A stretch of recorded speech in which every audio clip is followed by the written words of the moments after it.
सान्याल के मुताबिक बजट के जरिए सरकार का मकसद कोरोना संकट के बाद आर्थिक विकास को रफ्तार देना है। संजीव सान्याल से बात की हमारे सहयोगी चैनल न्यूज एक्स के assistant editor Uday Pratap Singh. India news में उदय प्रताप सिंह। बजट पर लगातार चर्चा जो है जारी है हमारे चैनल पर। आज हमारे संग जुड़ रहे हैं सीधा वित्त मंत्रालय से, जहां ये बजट तैयार हुआ था। सरकार के प्रधान आर्थिक सलाहकार संजीव सान्याल जी, बहुत बहुत स्वागत है आपका इंडिया न्यूज पर। नमस्कार। सान्याल जी, 24 घंटे जो हैं वो बीत चुके हैं। देश को कैसा लगा आपके सरकार का यूनियन बजट 2021, जो एक बहुत ही कठिन साल के बाद आया है?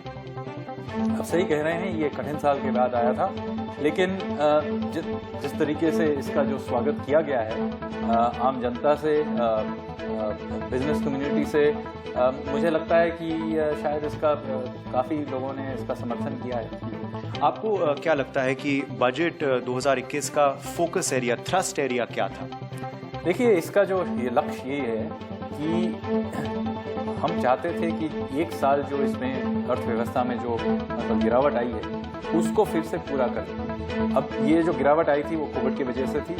ये सिर्फ भारत में नहीं, पूरे दुनिया में फैल गई थी, लेकिन हमारे यहाँ अब ये कुछ हद तक नियंत्रण में आ चुकी है। मैं नहीं कहता कि ये पूरी तरह से ये महामारी खत्म हो चुकी है, लेकिन नियंत्रण में आ चुकी है। अब समय आया है जब हम लोग इसमें जो आर्थिक मांग है व्यवस्था के अंदर, उसको थोड़ा सा बढ़ावा दें।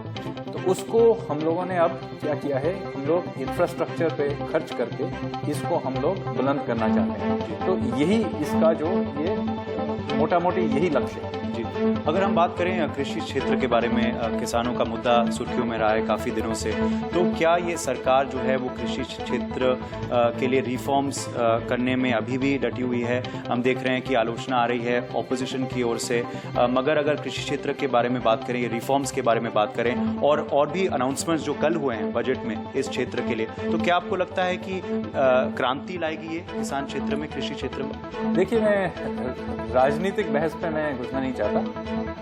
अर्थनीतिक दृष्टिकोण से देखें तो इसमें कोई बहस नहीं। पिछले 2 दशकों में सभी अर्थशास्त्रियों ने एक ही चीज कहा है कि इस कृषि क्षेत्र में ऐसे सुधार लाने की जरूरत है। अब ठीक है, इस सुधार में कुछ हल्के से बदलाव लाने अगर जरूरत पड़े, हम लोग करने को राजी हैं, और सरकार ने ये बार बार भी ये कहा है कि हाँ, हम लोग इसमें कुछ बदलाव लाएंगे। लेकिन मोटा मोटा जो ये जो सुधार हैं, इस पे कोई बहस नहीं है। कोई भी अर्थशास्त्री नहीं है जो कहेगा इनको करने की जरूरत नहीं है।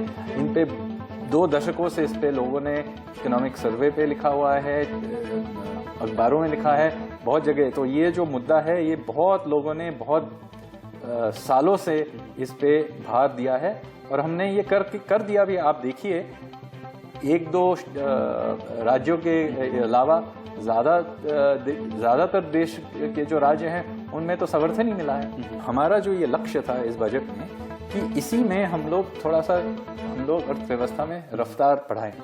तो ये गति बढ़ाएं कैसे? तो इसीलिए हम लोग ये कह रहे हैं कि देखिए, हम लोगों ने, आपको याद होगा कि बजट के पहले बहुत अर्थशास्त्री, विदेशी विशेषज्ञों ने इनका कहना था कि आप टैक्स बढ़ा दीजिए, क्योंकि अब वित्तीय घाटा बहुत बढ़ गया है, इसको भरने के लिए आप टैक्स बढ़ाइए। हमने किसी का टैक्स नहीं बढ़ाया। हाँ, दूसरे ओर हम लोगों ने खर्च करने के लिए हम लोगों ने कहा कि हम लोग इंफ्रास्ट्रक्चर पे खर्च करेंगे। और इंफ्रास्ट्रक्चर पे ही क्यों? क्योंकि अगर खर्च करेंगे तो इसमें एक एसेट बनेगा। कोई बिल्डिंग बनेगा, कोई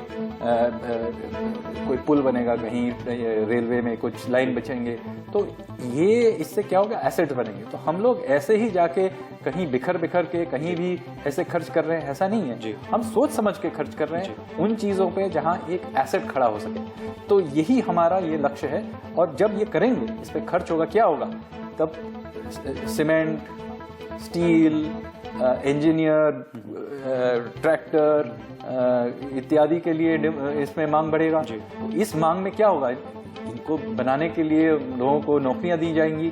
तो ये जो एक पॉजिटिव चक्रव्यूह है जो कहते हैं, तो वो बन पड़ेगा। चलिए, हमारे संग जुड़ने के लिए शुक्रिया, और बजट से जुड़े तमाम मुद्दों के बारे में भी हमें बताने के लिए भी शुक्रिया सान्याल जी। नमस्कार। तो ये थे भारत सरकार के प्रधान आर्थिक सलाहकार जो हमारे संग इंडिया न्यूज पर चर्चा कर रहे थे।